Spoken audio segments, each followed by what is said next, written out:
Assalamualaikum warahmatullahi wabarakatuh. Selamat pagi anak-anak, semoga kalian sehat semua dan terus semangat untuk belajar dan berkarya. Melalui pembelajaran ini, saya akan menyampaikan materi tentang komponen-komponen pneumatik yang akan diikuti oleh jurusan Elektronika Industri dan Mekatronika. Jangan lupa tonton sampai habis ya. Materi komponen-komponen pneumatik kita akan mulai. Untuk itu saya akan menjelaskan tentang komponen-komponen pneumatik. Oke.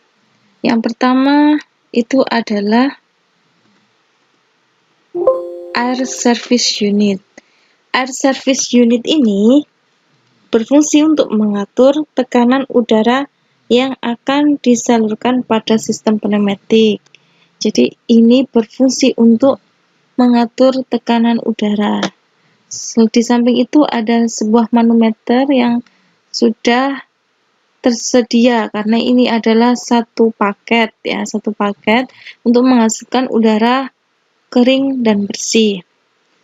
Yang ini adalah simbol dari air service unit. Yang ini adalah gambar yang jelas untuk manometer. Manometer berfungsi untuk mengukur tekanan udara. Ini adalah simbol dari lubrikator, dan ini adalah salah satu yang sering kita temukan di kehidupan sehari-hari yang bernama kompresor. Simbol sederhana dari kompresor ini ya. Ini adalah sebuah aktuator. Aktuator itu adalah bergerak secara linier. Kalau yang ini adalah silinder kerja tunggal atau dinamakan single acting cylinder dengan simbol sebagai berikut. Yang ini adalah silinder kerja ganda, double acting cylinder. Simbolnya adalah ini. Ini adalah katup 3/2 normally close, yaitu apabila kita tekan ya, maka udara yang dari kompresor yang masuk ke nomor 1 ini, kalau kita tekan maka udara akan keluar di nomor 2. Apabila kita tidak menekannya, udara tidak akan keluar. Ini namanya simbol dari normally close, katup 3/2. Ini juga sama seperti katup 3/2, tapi operasinya secara mekanik. Kalau yang tadi ini adalah kita secara fisik kita menekan tombol. Kalau yang ini secara mekanik, ya mekanik. Bisa jadi kita untuk penekanannya menggunakan silinder mendorong operasi roll ini, sehingga untuk udara yang dari kompresor ke satu ini ketika operasi roll ini tertekan, maka udara akan keluar di nomor 2. Selanjutnya, ini adalah simbol katup 5/2 double solenoid. Ini berfungsi sebagai katup kontrol arah ya, juga proses, dan di sini membutuhkan supply atau tegangan karena dia menggunakan solenoid. Sumber tegangannya berupa 24 volt.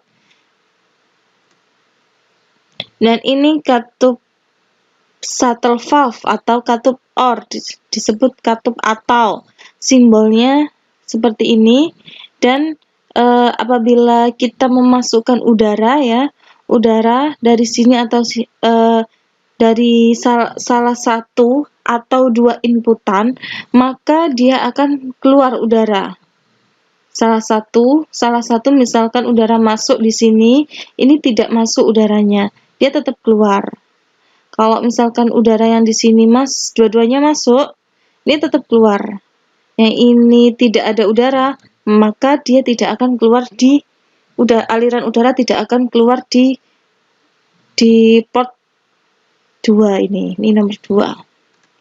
Selanjutnya adalah two pressure valve. Two pressure valve itu adalah disebut dengan katup dan ini salah satu syarat agar berfungsi di nomor 2 itu adalah Apabila salah satu inputan tidak ada udara, misalkan ini tidak ada udara dan ini ada udara, maka tetap dia tidak akan keluar. Perbedaan dari katup OR tadi, kalau salah satu bisa keluar, kalau dan ini salah satu saja tidak ada alirannya, ini ada, ini tidak ada, atau ini ada, ini tidak ada, itu dia tidak akan keluar di nomor 2. Apalagi tidak ada udara yang di kedua nomor 1 ini, tidak ada udara yang masuk, di nomor 2 tidak akan keluar, kecuali dia mendapatkan 2 inputan, ini ada udara masuk, ini ada udara masuk, maka udara akan keluar di nomor 2 ini. Ini adalah fungsi katup N. Selanjutnya ini adalah pneumatic counter, berfungsi untuk apabila udara masuk ya, misalkan counternya yang kita gunakan ada 5. Dia berfungsi untuk menghitung udara masuk di nomor 1 ini ya. Dia menghitung sampai angka 5. Kalau sudah sampai counter menghitung 5, dia udara akan keluar. Ini ada namanya pneumatic counter. Selanjutnya ini adalah katup buang cepat atau disebut dengan quick exhaust valve ya, katup buang cepat. Nomor 1 bisa kita melihat ya, ini angka 1 berarti udara masuk ke sini. Jangan kebalik ya. Kalau ada tulisan 1 di badan pneumatik seperti ini berarti ini udara yang masuk dari selang pneumatik sumber. Ini yang nomor 2 adalah outputnya, keluaran udaranya. Selanjutnya ada istilah one way flow control. Ini atau disebut dengan katup cekik ya. Bisa berfungsi untuk memperkecil aliran udara. Selanjutnya kita lihat ada sebuah katup tunda waktu atau dinamakan time delay valve, normally open. Kita lihat simbol dari normally open, udara masuk ya di sini. Ini adalah waktu jeda, simbol dari time delay valve ini adalah normally open, dan ada juga katup normally close ya, ada katup normally close. Ini juga adalah katup tunda waktu, time delay valve, normally close. Ini normally close ya. Dia berfungsi juga sama, menunda waktu untuk keluar udara. Di sini ada modul input atau disebut dengan detent switch. Detent switch itu berfungsi untuk ketika kita tekan 1 kali, dia berfungsi untuk mengunci. Jadi kita menekan 1 kali, dia berfungsi mengunci tombol.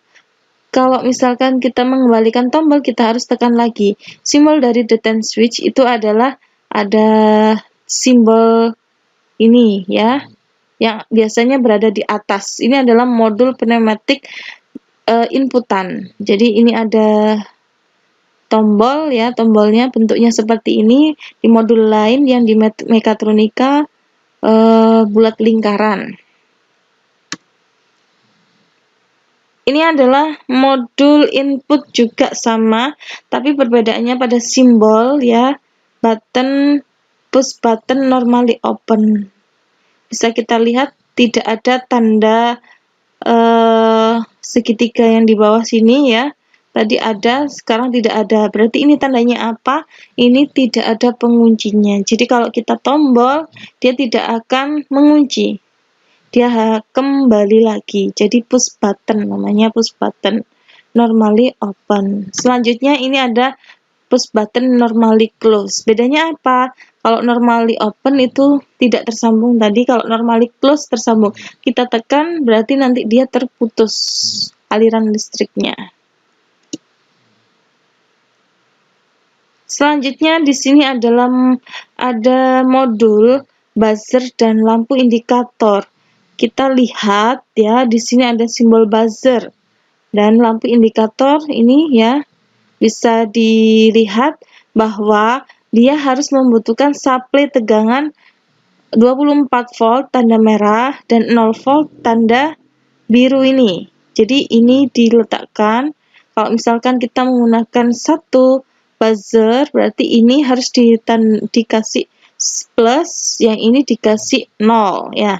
Baru buzzer akan berbunyi. Juga sama, kalau misalkan kita menggunakan lampu, berarti kita lihat simbol lampu di sini, berarti ini yang dikasih plus, yang ini yang bawahnya, yang ini dikasih 0, dikasih double jumper.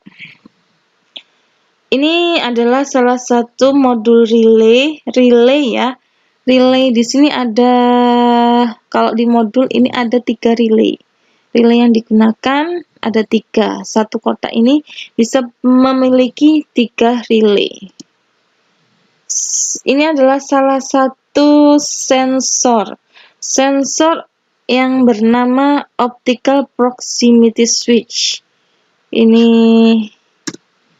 Nah, yang ini adalah inductive proximity switch, simbol dari induktif ini.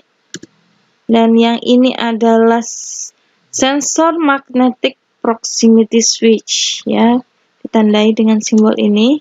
Yang ini adalah sensor capacitive proximity switch.